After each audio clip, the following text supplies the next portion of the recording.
which clock we look at. It's 9 o'clock. Thank you for your attendance. I'll now declare the meeting of Utilities and Roading Committee open and call for apologies. Looks like all the members are here, so we have no apologies. Conflicts of interest.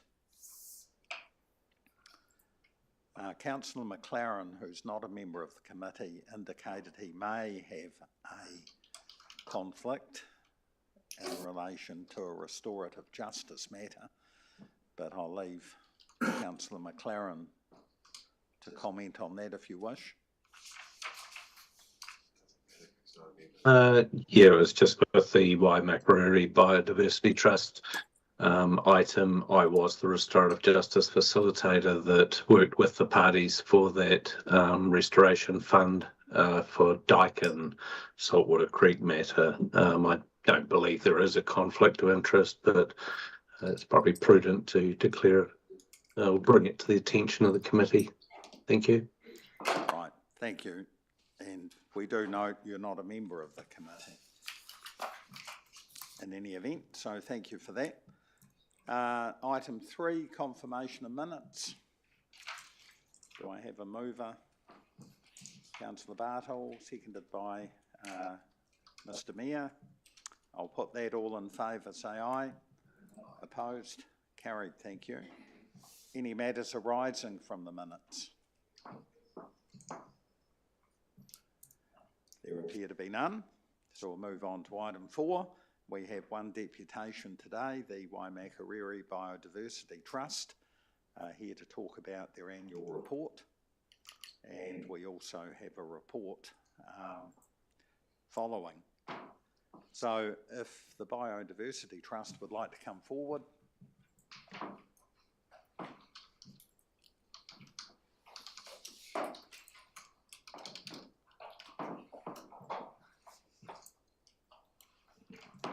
Thank you. There's been a bit of a hitch in that the report that I sent through to Sophie, she thought I was tabling now, and I thought Sophie was tabling it to you in preparation for me to just speak generally to you. So I think it's on the way. It's being printed off now. That's a substantial report that I'm only going to, well, I'm not going to really repeat much of it at all in my address to you. So I don't know whether you want to wait for a few minutes or shall we box ahead? Well, I think if you box on with your deputation, you've got 10 minutes approximately. Cool, thank you. So you're welcome to speak to the report. We just won't have it in front of us. Yes, perhaps. I do refer to it in person. So, Morena e te whānau, good morning councillors and Mr Mayor. I'm pleased to introduce myself, Sandra Stewart, in my new role as the new chair of the Waimakariri Biodiversity Trust since the January retirement of founding trust chair Judith Roper-Lindsay. And I'm also very pleased to introduce the trust's new chair, Dr Noah Davis, a specialist freshwater ecologist from Woodend, who has been with the trust all of 6 weeks. This is the first report I've made to this committee, which administers the extremely important and valuable Waimakariri Biodiversity Contestable Fund for community groups. This fund is one of very few remaining, which enables non-profit charitable organisations like the Trust to use money it receives to employ an administrator and coordinator like Noah to administer its operations, run its projects and events. The Trust was successful in applying for 3 years of monies from this fund at $20,000 a year, and the Trust is in its 2nd year of this funding. And my report in details the 2nd year of funding that we've received, and also I've for new councillors, backgrounded the previous 3 years of the Trust for your information. Most public funds available to non-profit environmental groups like the Trust are solely for a project itself, with no funds for anyone to set up, run, monitor or report back. That part is left to volunteers. And as many of you know, that can limit the effectiveness, coordination and future of projects. So the Waimakariri Fund is special and very valuable, and the Trust is very grateful to have secured its support. I've compiled a report on the highlights of the Trust for the 25-26 year for your information, and that is That might be just a road now. on the way. Hold the front page. So this year has been an interesting one, with the Trust's previous coordinator on parental leave, a temporary coordinator in place for 6 months, and the original coordinator, who was on parental leave, returning briefly only to step down at the start of this year. While the Trust advertised to fill the role, I, as new chair, became voluntary coordinator by default. This did delay some of the Trust's program. However, the Trust hired a temporary biodiversity advisor for a 3-month contract, and coupled with a new Trust publicity campaign, over 30 landowner site visit requests, reports and recommendations were carried out from March to June this year. This is more than double the number of projects the Trust already had on its books at the start of 2026. The Trust now is supporting over 50 landowner native revegetation projects covering remnants of high-value landscapes, wetland restorations, stream and spring protection plantings. The surge in landowner requests for advice and help demonstrates the value of the free advice, expertise and funding support package the Trust offers to Waimakariri property owners. And to be frank, it is only through the contestable fund for community groups that this council offers that the Trust can offer the free services that it does. We are just embarking on another publicity campaign focusing not only on the terrestrial ecology advice we give, but also the specialist freshwater expertise that is Noah's forte. We are also working to offer a starter free plant package to our keen landowners, plus securing a local supply of eco-source plants at wholesale rates that the Trust can pass on to property owners. So thank you, councillors, again, and Noah and I are happy to answer any of your questions. So you probably want a minute to have a look at that document I've just been dropped off in your lap. Happy to extend your 10 minutes a little bit while members have a look through your report. I think you may have introduced Noah as the chair, but Noah is the... I don't recall that. Is it accidental? He's the... Yes. So He's the coordinator. You're the New coordinator. Yes. I'm the chair. You're the chair. I am the chair. Congratulations on your appointment, Sandra. Thank you, councillor. I'm sure we'd all pass on our thanks and gratitude to Judith Roper-Lindsay for the work she did over the years. Indeed. Just a question, did everybody get our newsletter last week? yes. Honestly, don't remember, but there was so much going on last week. Yes, I imagine there was. But we'll make, I asked Noah to make sure that you were all on the receiving end of it. It went out. If you don't recall, you got it? Yeah, okay. No? Sorry, I didn't make it to the planting. Sorry? Sorry, I didn't make it to the planting on Sunday. That's all right. Yeah. If it was sent, I'm sure we've got it. But it's Oh, coming in. we'll resend it and to make sure that you do all get it. Perhaps Noah could send it via governance here if we give you the governance details. That makes sure it gets to us all, or Sophie can make sure it gets to us. Yep. Did you want to add any comments, Noah? Yeah, only been in the role 6 weeks, so not quite in the details of everything, but I'd like to speak generally to the vision that Sandra and I have been discussing.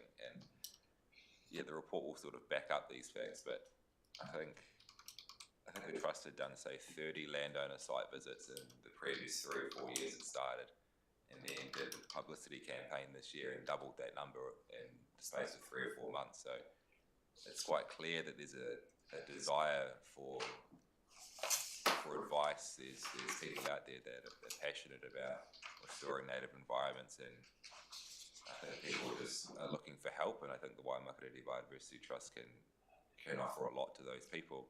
But the bigger vision Sandra and I have been discussing is there's so many individual landowners out there, 30, 40, 50 that are on our books, and that's a lot of work to maintain and give advice to those people.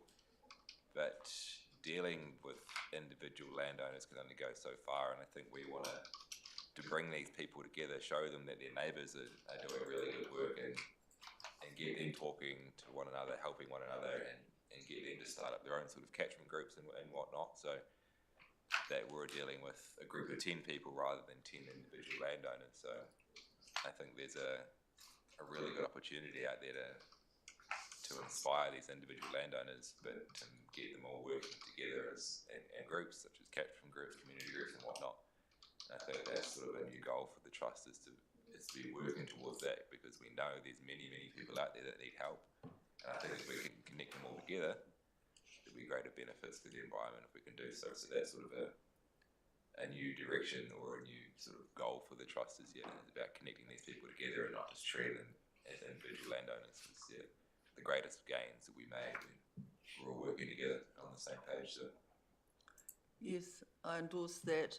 Waimakariri has only got 2 catchment community groups, Saltwater Creek and Hunter's Stream, and they're a template for what we see as connections that need to be encouraged and supported, because as Noah says, they're all wanting to do the same thing. They're all asking for help. They're all asking for some funding assistance, and we can only do so much as an individual trust. But working together, I mean, you've got examples on public land like Silver Stream Reserve. That's a small, dedicated community group that has done massive stuff over the years. And the vision that we see to make a real difference is connections within a catchment or sub-catchment, and then even connecting further afield.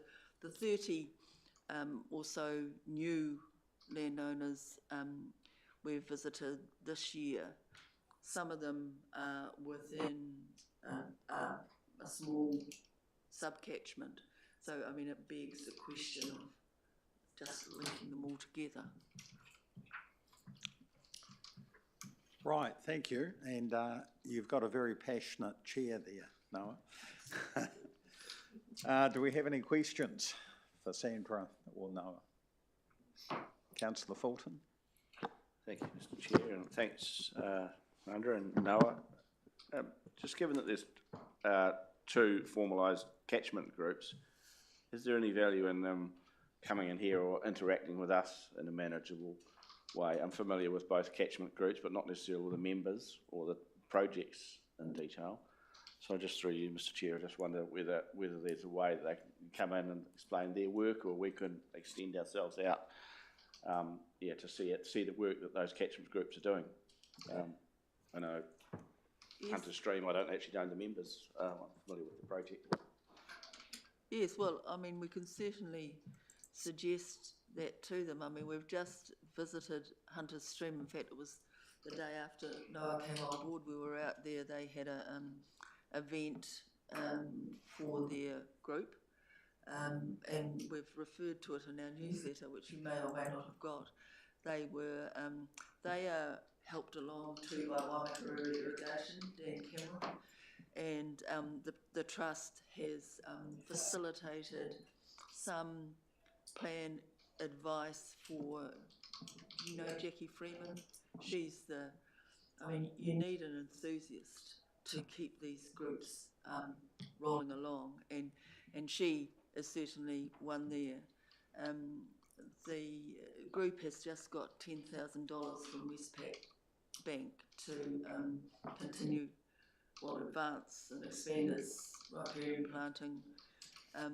You might note Hunter Stream starts south of Oxford and continues through into the Cust. It's many kilometres, and I was really enthused to see both large farms and small lifestyle units all coming along.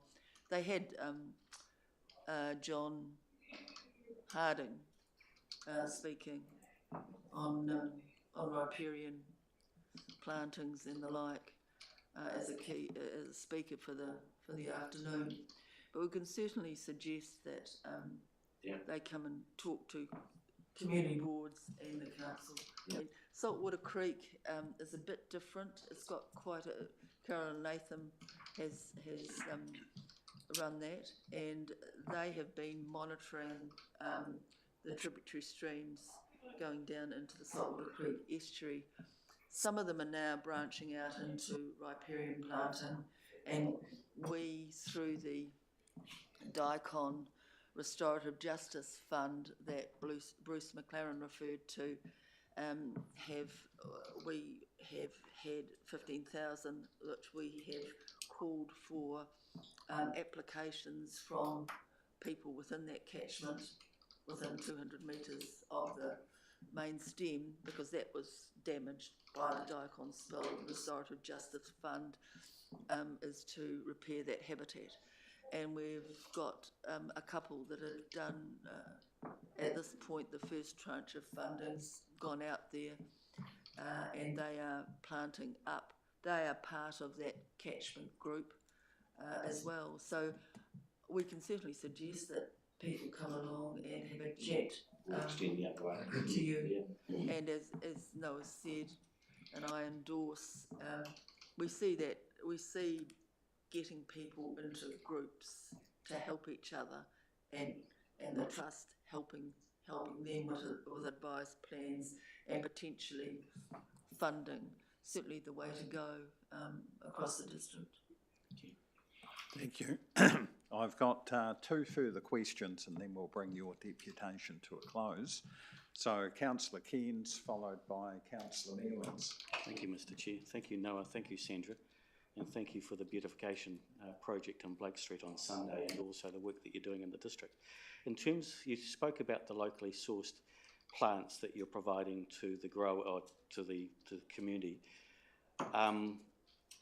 Where are they locally sourced, and are you actually getting to a stage where you're going to have to start potentially having your own nursery, or is that a vision that you'd have your own nursery, or because you're going to be growing this or giving away so many native trees, you're going to have to manage that yourself, or that's not an option?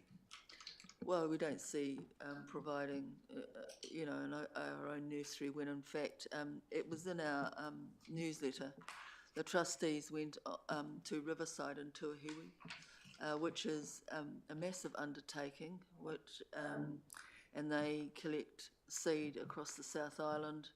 They grow 3 million plants a year, and it's a family business, and they've got orders throughout the South Island to councils, private individuals, and the idea that the trust has is we become an account with Riverside, and they were quite receptive to that. And if we place a certain order number in a year, we can get their wholesale rates and pass that on. Just how we manage that is a bit of a challenge, because we don't see ourselves as a bank, and this is an idea that has only just been discussed in the last week or so since our visit, or the visit to Riverside was to look at their operation and how they could support what we do. And we're still to work out the details of that. We've just judged the waimakariri Main Power Biodiversity Awards and are about to announce the winners of that award. This council is half, provides $5,000, and Main Power provides the other half. So there's $10,000 that the trust administers for applications for revegetation and the like. And we're thinking that we will use, because the direction from the judging panel was to provide plants for these winners, that we will see if we can manage that to enable the winners to take advantage of very discounted, well-grown plants. And the beauty of what Riverside is doing is that they have a trace and track app, and all their plantings are digitally recorded. So if you're a client there and you've ordered, say, 2,000 whatever for when, you can log in any time and you can see your actual plants growing, and every fortnight there's new pictures taken of them. I mean, it's an amazing operation. It's pioneering the trace and trackability of native plants, from seed collection right through to when the client picks them up. And they also have eco pots. So they're planted. The seed is planted in a pot where you don't have to take it out of the pot. You just put it straight in the ground, and it biodegrades within about 12, 15 months. So this is an operation, 14 full-time employees, that is right down the road here. So very, very impressive. Cool. Thank you for that, Sandra. So is that is a long version answer to your query, but no, we don't see ourselves anyway in that space. I mean, we're not set up at all for that type of thing. So that's great. Thank you. Right, Councillor Mealings, last question. Right. Well, first of all, great to see you both here this morning, and very nice to meet you, Noah. Fantastic organisation you're working for, and congratulations, Sandra. Thank you. So you mentioned that you just about doubled the amount of landowners that you're working with, and whilst we know about the Hunters Stream and the Saltwater Creek catchment groups, are the others, are they kind of spread across the district, or do they seem to be more congregated in an area, or like whereabouts are the people that roughly, that you don't have to itemize them all? No, but, I won't. Just curious. They're all over the district, rural area really. I mean, we're talking west of here, although we've got Woodend, we've got some Woodend, mostly a mix of very large farms, which is really heartening to see, and lifestyle blocks. And we employed Grant Edge as our temporary biodiversity advisor in the interim period before Noah came on board while we were interviewing applicants.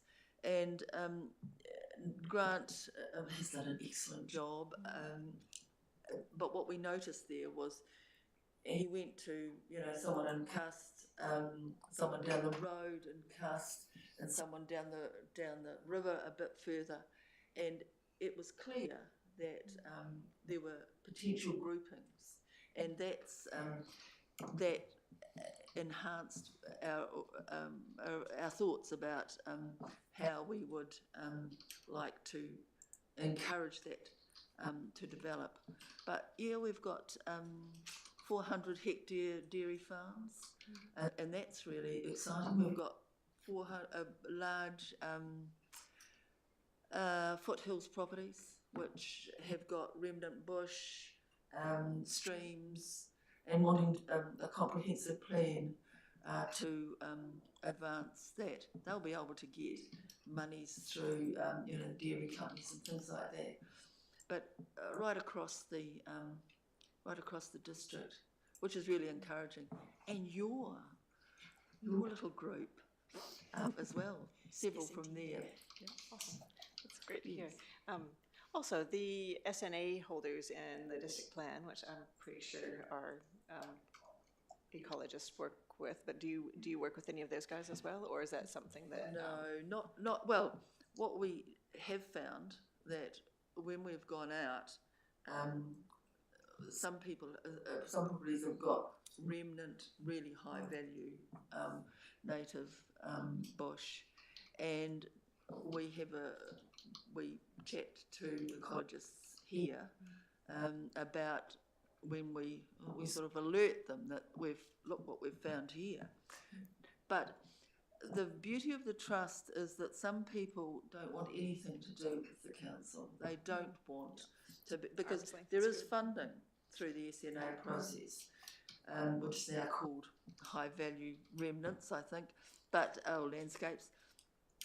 They don't want to deal with the council. So we do talk to the council ecologists and alert them to what we've found, and then take their advice on board to perhaps suggest, well, we have suggested that they do talk to council ecologists, but failing that, we can provide advice within our own ranks, but also we have some friendly specialist ecologists available to us where we can direct people with very high value, and Noah with his level of expertise is our go-to freshwater specialist. That's really great to know. Right. And you'll be pleased I to think know we that our... better bring it to a conclusion. Yeah, I'm not asking you a question. I'm just going to say, just know that the people that are listed as SNAs have done so voluntarily. So nobody's forcing anybody to have an SNA if anybody seems particularly allergic to speaking to council. So don't worry about that here. Yes, they see us as an option where they don't necessarily want the council, but we talk to each other, and that's the way good things happen. Thank you very much, Sandra and Noah. We've doubled your permitted time, but I think we've all learnt something. It's been interesting to hear your comments. Thank you, and I'll make sure you get our news sessions. And you're welcome to remain, because Sophie's going to be up next with her report. Thank you. So thank you for coming along. Appreciate your comments. Right. Moving right along, item 5.1, Waimakariri Biodiversity Trust deliverables for 25-26. And Sophie, over to you. Kia ora koutou. I won't go into much detail because as we've had a great presentation from the Biodiversity Trust itself. So this is a report for information. It is regarding deliverables, which is what has been covered so well, but it's also a bit of a time to check in. So it's through the Biodiversity Contestable Fund that these $20,000 are allocated each year, and so the trust will receive the $20,000 for this financial year, 26-27, but for 27-28, that's when we will be running the contestable round again, and it is available every year, but organisations can apply for up to 3 years funding. So when it was open, the last funding round 3 years ago, the Waimakariri Biodiversity Trust was successful in applying for 3 years. So that's just a good bit of context of where we're going from here, and happy to take any questions. Right, thank you, Sophie. Any questions?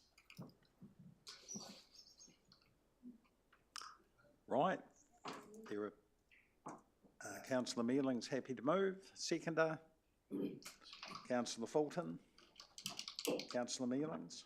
This is going to be the fastest report that you'll present all month, no doubt, because of the fantastic presentation and discussion we had prior to you pulling up a chair to the table. But these deliverables, they make sense. They're what the trust does and does well. And as it's been pointed out, you know, our biodiversity trust is quite unique in what it allows us to offer through the trust to people who wish to look after our really important natural areas and get that important advice and help as well at arm's length from council.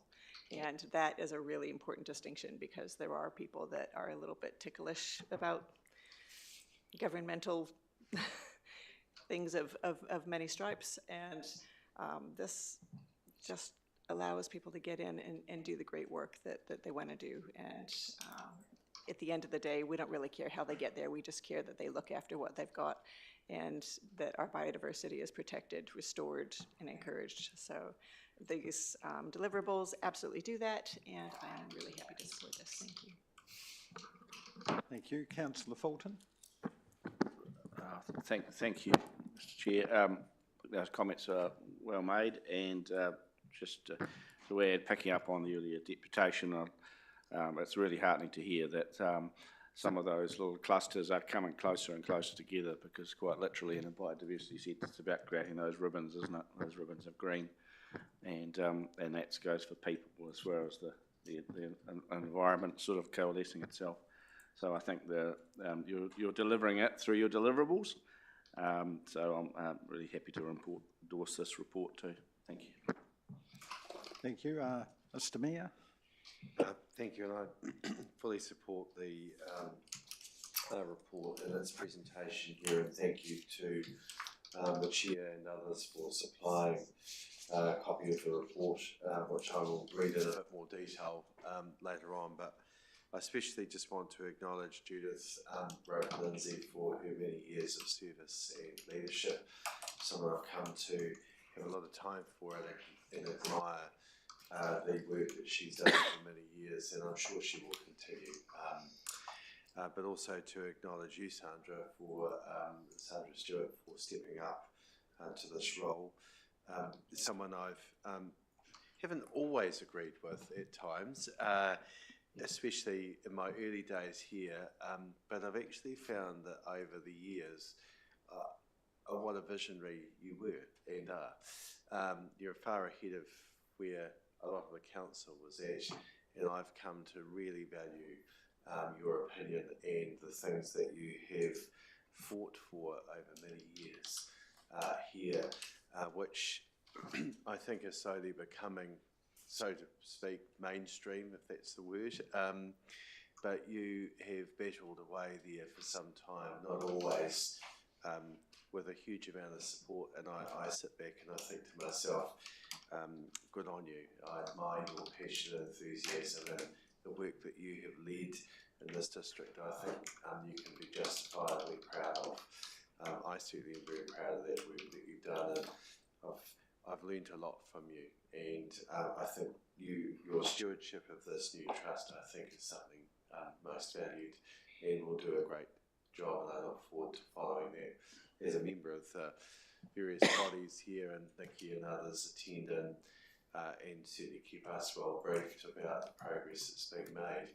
The fact that I don't always get there doesn't mean I'm not interested or passionate about it. It's just there are a few other things that drag one off in different directions. But the work that you've done and led, also the encouragement for us to acquire land along with Michael Blackwell and what that might lead to. In fact, I was coming back from the airport last night, and I was talking to some residents who were asking me some questions about it. As soon as I explained it, the conspiracy theory rubbish that was going on last year about that potential piece of land, they just said, oh, that all makes sense.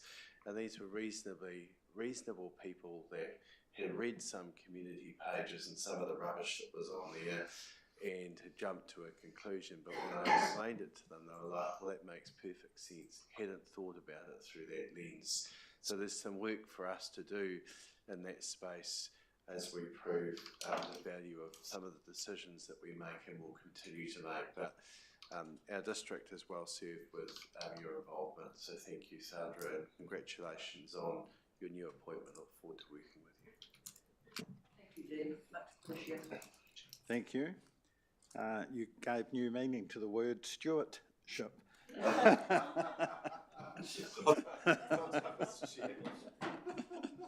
You take Thank you. Do we have any further speakers? Right of reply, Councillor Evans. Only just to also echo the sentiment in that, Sandra, your passion and advocacy for our biodiversity is really without peer in our district, and the trust is really, really lucky to have you. Because not only do you know your stuff, but you're not afraid to roll up your sleeves, wade in, and rattle a few cages to get things done. And that's always been a strong attribute for you. So, as I said, I think that the trust will be very well served with you at the helm, and I'm sure Noah is very able and capable to achieve great things together. So we'll be watching with enthusiasm. Thank you. I'll put that recommendation A, B and C. All in favour say aye.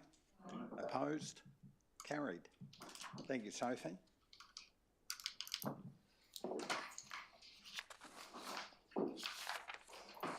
We'll now move on to item 6, portfolio updates.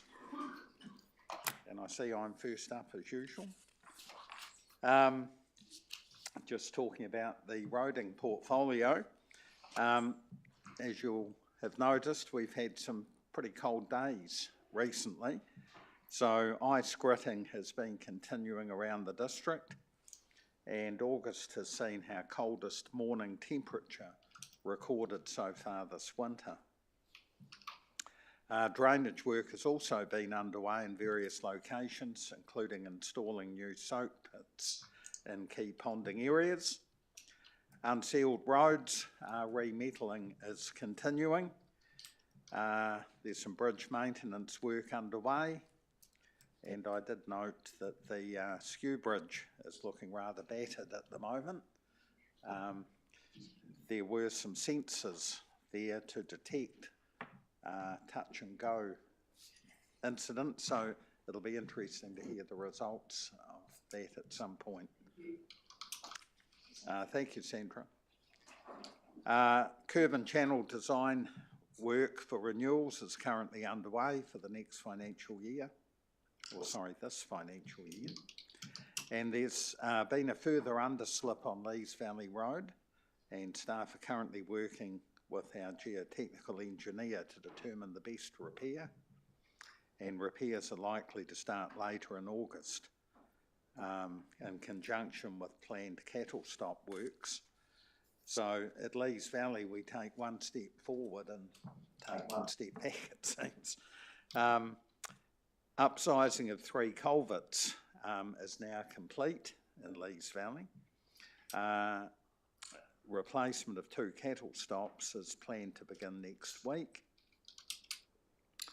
And I think as a result of the undercut, truck and trailer units have been restricted. Remember, I don't think trailer units at the moment. No, that's right. Yeah, trucks are still okay? Yes, but not trailers. No trailers, right, thank you.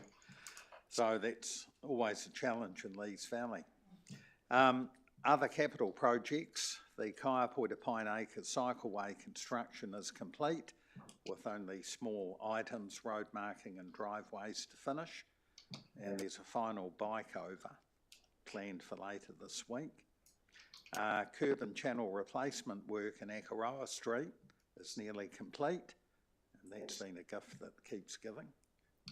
Ashley Place turning area has been prepared and ready for sealing, and a resident in that area will be very happy that work is finally getting done. Curb and channel replacement work is now underway in Leach Place. William Street, Kaiapoi section to the south of Smith Street is to follow. So it's been a reasonably busy period in these cooler months. Councillor Ward? Just a question or just more of a clarification. I noticed on our website it said that Northbrook Road would be open from the 11th of August, which is today, but then I read another report that it wouldn't be complete till the end of August. So just maybe that needs to be looked at for the public. Anyone able to comment on the communications or? It's Northbrook, is it? Yeah, so the work is effectively complete. There is some remedial works that we're going to have to go back and do. So just where they capped off the end of the line and a valve was installed, we're going to have to go back and dig that up again to do some more work. So effectively the full completion of the project won't occur till the end of August. So could you just perhaps clarify that in the public arena? We can do, yes. Thank you. Councillor Fulton.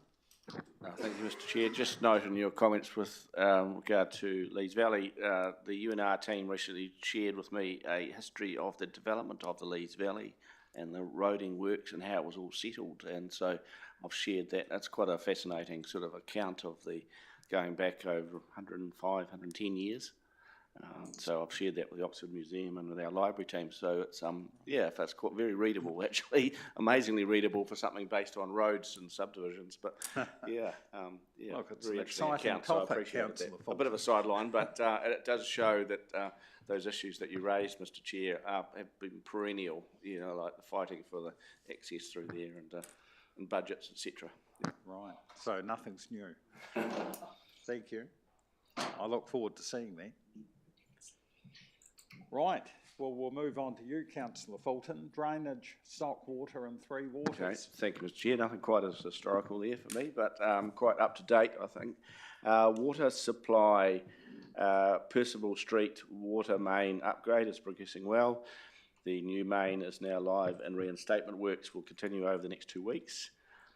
Northbrook Road water main upgrade construction work is nearing completion and expected to be finished by the end of August.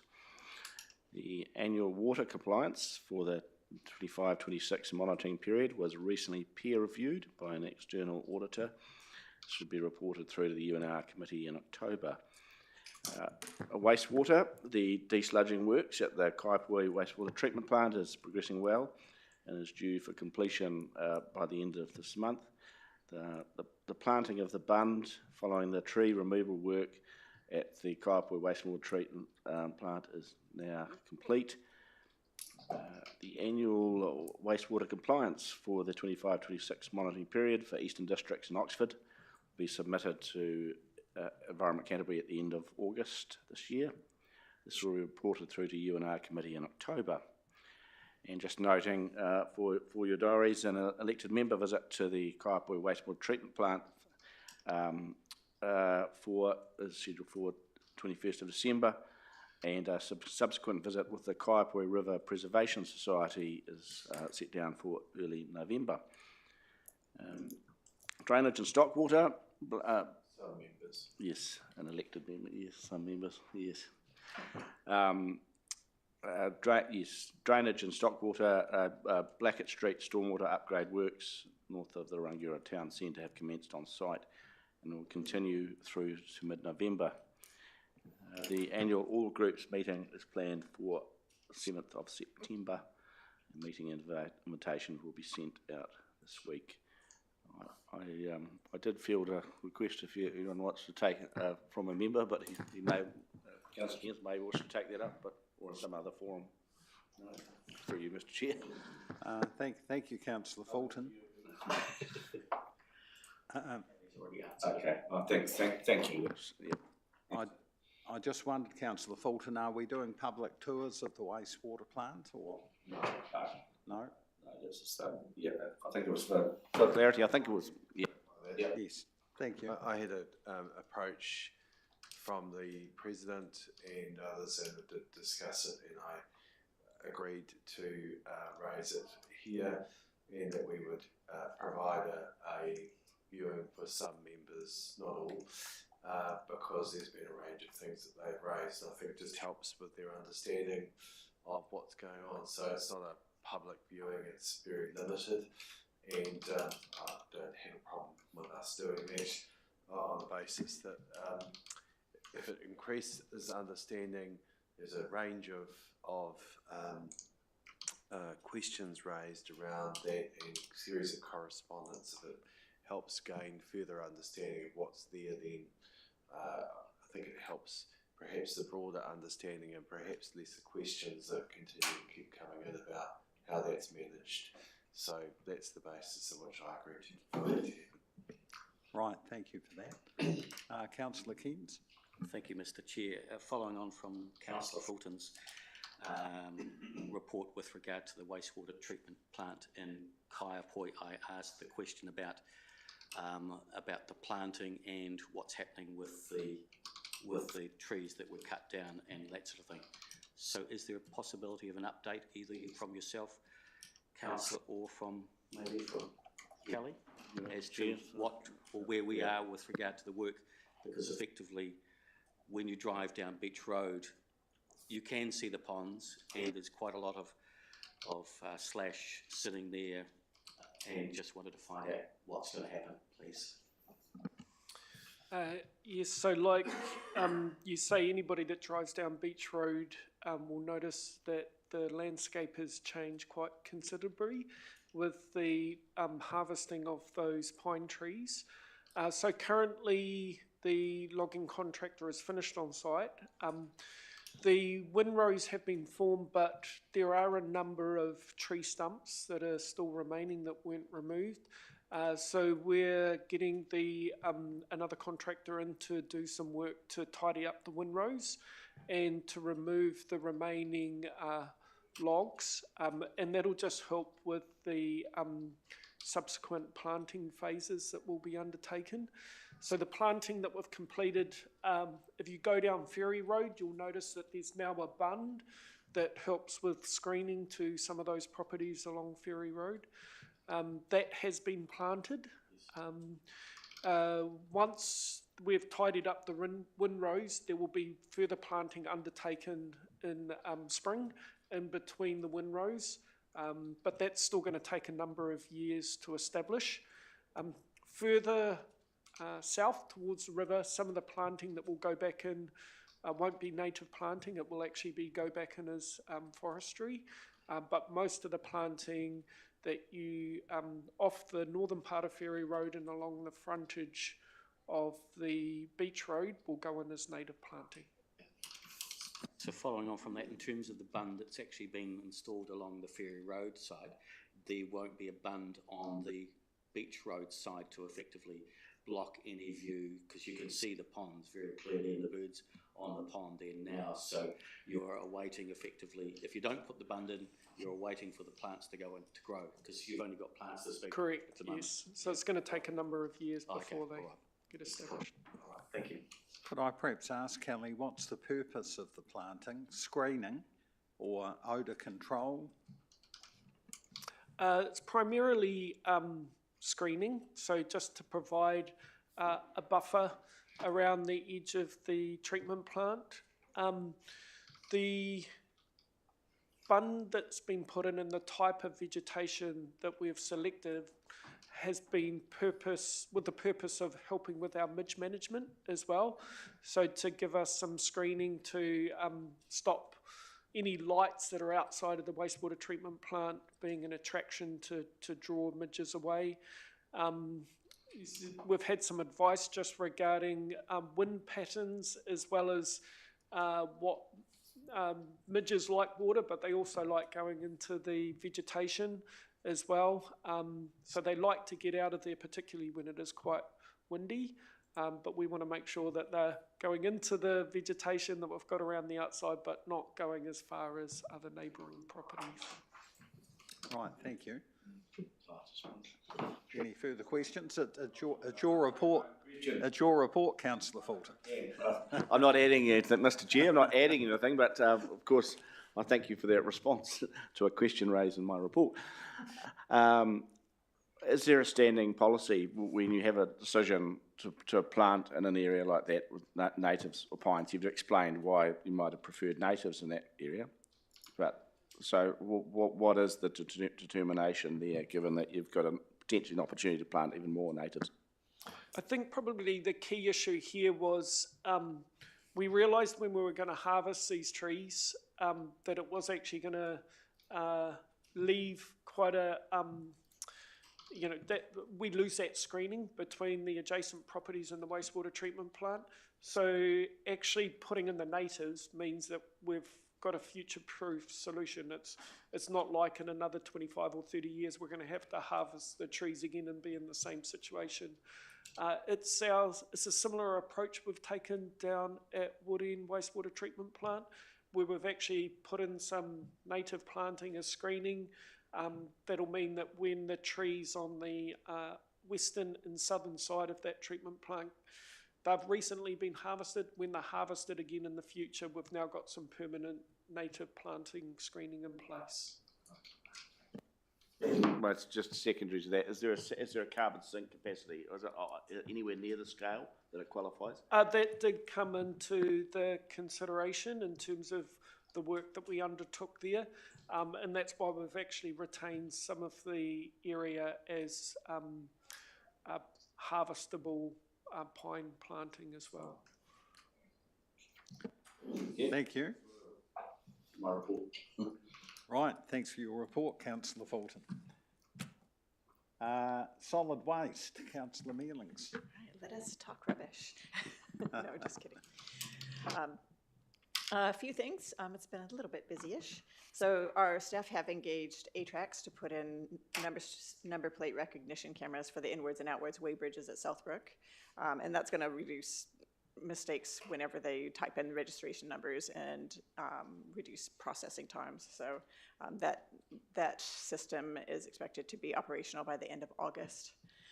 There's also been a tender awarded to Stewart Civil to construct a hard stand for skip storage and large bins that are used to transfer waste from the site.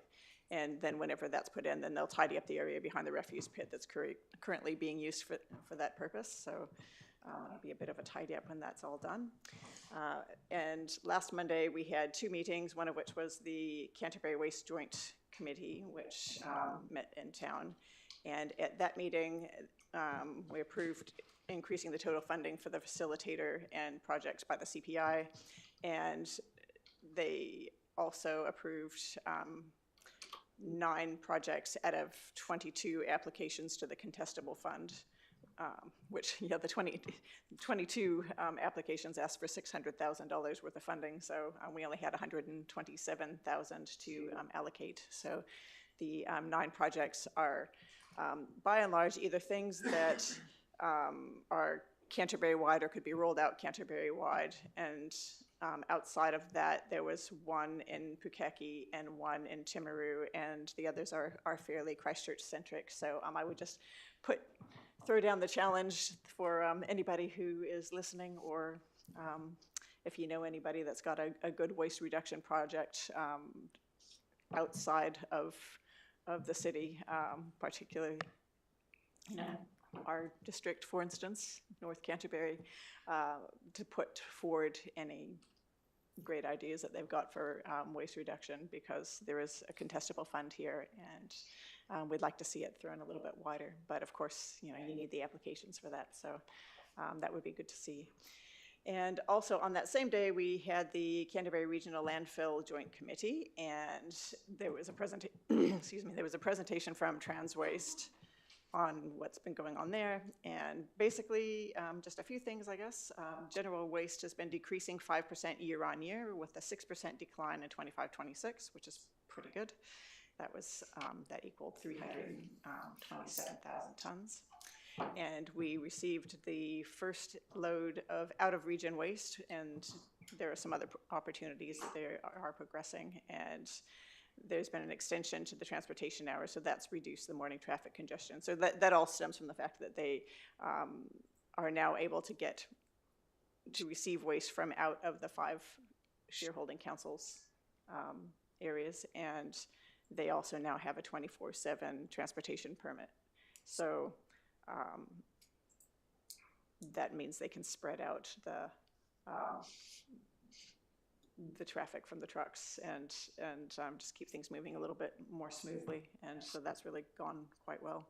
Greenhouse gas emissions in 2025 are about 74% of the 2022 baseline year emissions, but that's mainly because of increased gas destruction, which offsets and increases the increase in potential emissions from landfill gas and the higher transportation emissions. And electricity export, I did say this last month, I think, but no, I didn't, because I wasn't here last month.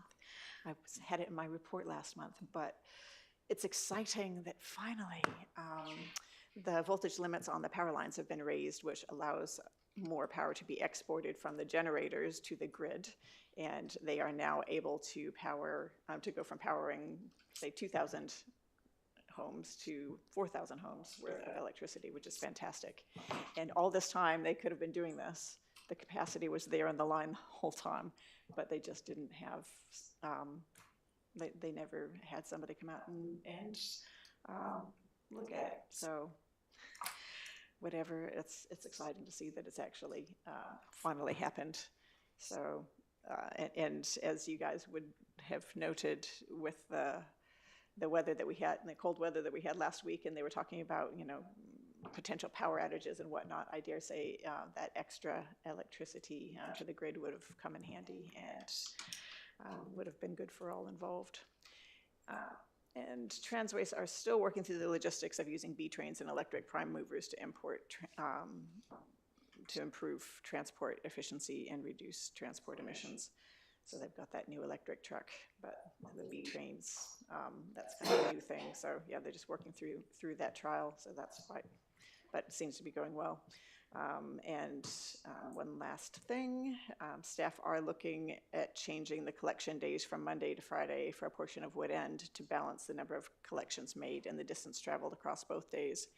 So that would result in better levels of service for the Wood End properties while not really significantly impacting the Friday collections. So staff are preparing a report to bring to us about the proposed change soonish. And if anybody is interested, I can circulate the open agenda papers from the joint committee meetings to you and if you guys want to read them. Right, thank you, Councillor Meanings. Any questions? I think what Nikki offers there would be a good thing to make sure it's on our agendas to get those reports. So it's a good, I think that would be a good offer. For others are of the line, it'd be good to see what's going on. For the next UNR meeting, have it as an attachment. When they come up and they're open, then for them to be shared. Councillor Bartle. Thank you, Mr. Chair. Just one quick clarification. You talked about the fact that the lines could carry more current and they were authorised to. So you're effectively saying for the last, I don't know how many years, they've been burning off excess gas that could have been powering the grid. Yep. No one. That's exactly what I'm saying. Yeah, that's sort of what I thought. That was so much of a frustration that they were going to build their own line to feed it to the grid. But this is a bit of a game changer. So this actually allows the capacity of all 4 generators to be fed to the grid at such times, I must caveat that, at such times when the power price is outweighed by, by the cost of running the generators. So sometimes it can be as little as 6 cents and other times a lot more. So it really depends on what the spot price is as to whether or not that's economic, but they are now able to export virtually all the capacity they have with all 4 generators. And in the future, you know, there could be up to 7 or 8 of those generators, but at the moment, there's only the need and capacity for the 4. So, yeah. Thank you. But it does make you scratch your head a bit. So will that affect the dividend? If we're making money now out of electricity? At the moment, it will, yeah, I would say if that adds to the profitability. But, you know, that's a big caveat because, of course, you know, we are reducing waste everywhere, which is great. We're supposed to. We need to do that. So with waste reduction, that reduces the amount of tons that go into that landfill, which then reduces its profitability. And so that's offset by the gas, but only if the electricity prices are conducive to profitability. So, and spot prices vary wildly at different times of the day and from day to day. So there's a big question there, but theoretically, yes. Yeah. Right, so that's a good outcome. Thank you very much. Our last update, Mayor Gordon, Transport.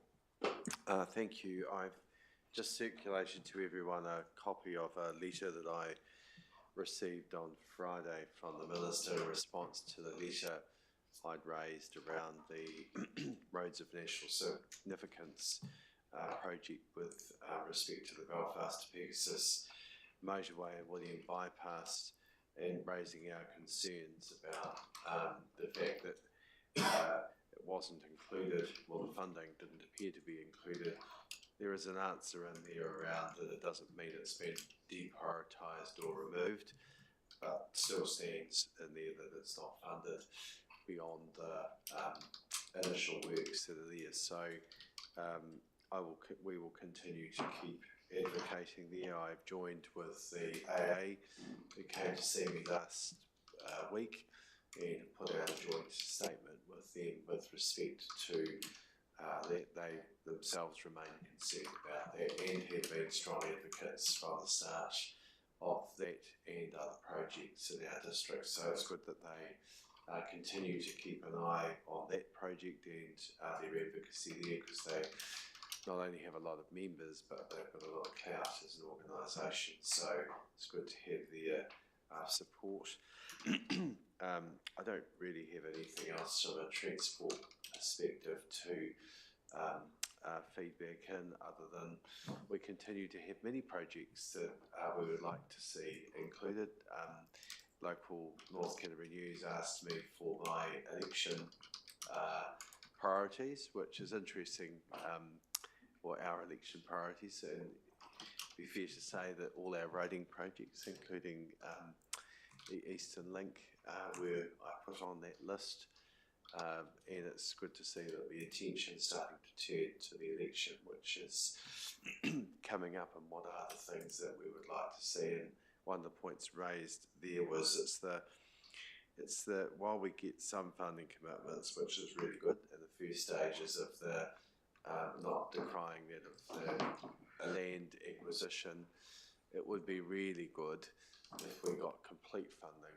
Then you've got certainty for a project, not staged funding. So in an ideal world, that's what I not only here but other councils would certainly like to see in a growth district. It helps us plan for those so that we know and can manage expectations, especially around more difficult decisions that we've got to consider around Lineside Road, Mulcox, and other intersections, which there's consequences for decisions we make there. But if there's other projects coming on stream, it does make some of those decisions perhaps easier if we've got to know where the funding commitments sit for the longer term. So that's all I have to say. I don't know if you can answer any questions. Thank you. Councillor Bartle. Thank you, Mr. Chair. Just a question on the funding. I mean, National's given a letter, it's not wonderfully informative. Is there any discussion, or has there been from the other side of the aisle, if the government was to change where this particular project in the Pegasus Bypass will sit? Would it be any different, or would it be the same? I have had indicative conversations with Dan Rosewarne in a catch-up. I don't have a particular commitment at this point, and we'll wait to see where their transport funding policy gets to. But pre the last election, there certainly was a commitment from both sides to fund this project, and I have reminded not only Dan but also Tangi Utakiri, who's the spokesperson in that regard, of those commitments. There was a commitment though in there last time from Labour particularly to put in place the minor safety improvements, because, and if Shona was here, would raise that, because with the length of time this project's now may take, there are existing deficiencies on that route that were previously funded and allowed for, but with the change of government those priorities changed, and to a degree we weren't as concerned about those, knowing that the bypass was being fast-tracked and getting, well, literally fast-tracked, and they were getting on board with it. So, but if there is to be an undue delay, well, there are safety improvements there that we do need to make sure are considered, because they will, traffic banks up.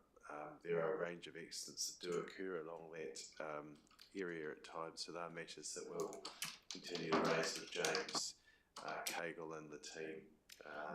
But I certainly will keep our pressure on with respect to advocacy with other parties for that project. Councillor Powell is online and gave you the thumbs up. Yes. When James Cagle was here the other day, I asked about those, and he simply said there is no money for the minor safety improvements, which is unfortunate. Right, any further questions of the Mayor? There being none, we'll move on. Item 7, questions, understanding orders. I don't have any. No urgent general business, so I'll declare the meeting closed, and thank you for your attendance. The next meeting is on the 8th of September. So thank you for your attendance. Just a quick question. I note in there it's 8:30. There seems to be a little bit of confusion about meeting start times. The next one, is it 8:30 definitely, or at 9? There is one meeting coming up. I don't know if it's the September one at 8:30. Yes, it is. It is the September one. That's right. Yeah, Thank you. there was a mistake with the That's with what I this thought I'd one. clarify. It's always been 9 a.m. There is one exception coming up, and it must be in September. It's either September or October. Thank you. So you have to get out of bed early. So thank you very much.